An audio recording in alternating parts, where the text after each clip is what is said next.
Retomando entonces, ahora vamos a terminar con la construcción del gráfico de esta función con la que venimos trabajando.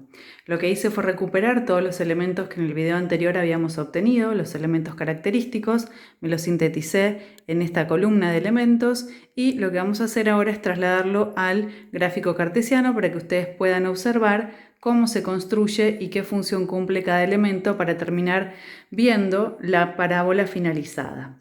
El primer elemento que vamos a ubicar es la ordenada al origen. La ordenada al origen, como está indicada, y igual 6, se ubica sobre el eje Y, sobre el eje vertical, punto primero, ordenada al origen sobre el 6.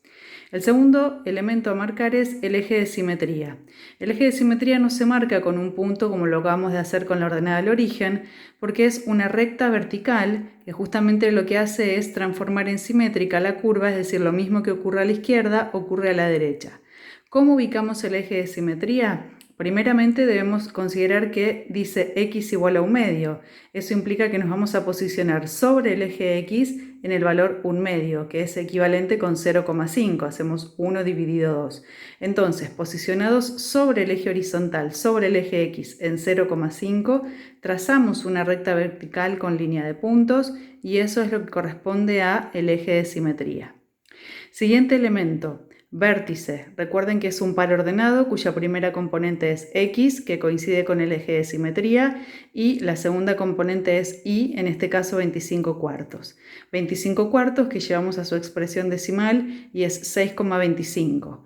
Entonces, este par ordenado se va a ubicar en 0,5 para la x, 6,25 para la y vamos a ver cómo queda la ubicación. 0,5 para x está en este lugar, 6,25 para la y está en este lugar sobre el eje y el punto en el que se cruzan las dos coordenadas, ahí lo tenemos, ese es el vértice. Últimos elementos, las dos raíces, menos 2 y 3, indicadas con x, así que vamos a ubicarlas sobre ese eje, menos 2 y 3, las raíces de una función indican el punto en el que la función corta el eje x justamente.